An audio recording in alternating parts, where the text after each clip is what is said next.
Hey, this is Eb. Back with another project I've been working on. This is just a client repair. This guitar is not for sale. I wish it was. This belongs to a local magician, not musician. And his family somehow stumbled across this guitar and asked me if it was worth fixing, and I said, boy, is it. When I had gotten it, someone along the time of this guitar's life, I don't know where I put it, but they had re-glued the bridge. But when they re-glued the bridge, they tried to add an extra piece behind it to reinforce the bridge plate. But when they did, I guess they had pre-drilled the holes or something. I don't know if they flipped it around, but they kind of kicked it up on one of the braces. And I'm talking, this is just a piece of like something, it looks like it's off an old screen door. It had paint on it, all kind of stuff, a tough old piece of wood. When they ran it through here and thought they lined it up with these holes, it was kicked up on one of the X braces.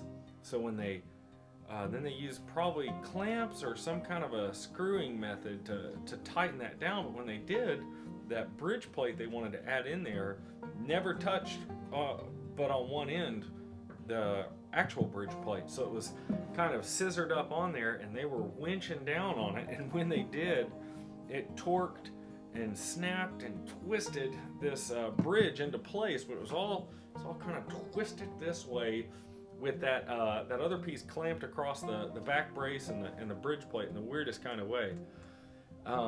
When it did that, it snapped along the grain here, and it snapped along the grain here. I was gentle getting it off. Regardless, there was parts of it that came out in whole. Bad news. And there was a hole right here you could just stick your finger through on the treble side. The other parts were still there, but they were cracked across the grain, not along the grain. So very, very weak. Had to patch that all back in very specific ways to get it back in there with some good spruce, some full. The stuff that came out was so torn apart there wasn't enough to put together back in place. So I had to splice in some other stuff, thin it, sand it to where it was thin to the same thickness as the top, then add a new bridge plate. The new bridge plate had to be a little bigger to make sure that we spanned all those cross-grain strains and cracks all along there. So it's a little bit bigger than normal than I would like to have in one of these, but enough to make sure it was strong. And then I made this replacement bridge that I'm pretty pleased with as far as mimicking an original one. But it's just a beautiful instrument, and I wish, probably won't be able to make out how pretty that rosewood fingerboard is. I think it's a 1954 model. Beautiful checking throughout. And tuners were garbage. They had to get changed.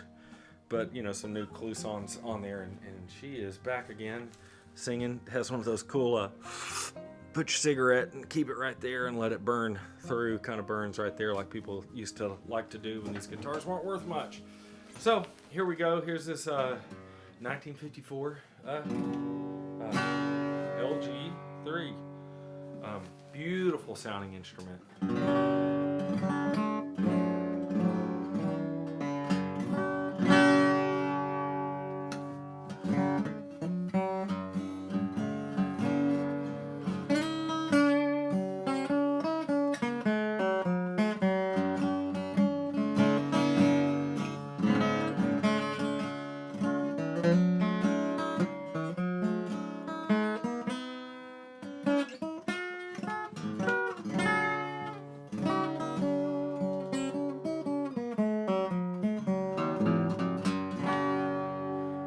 The finger so you can hear that.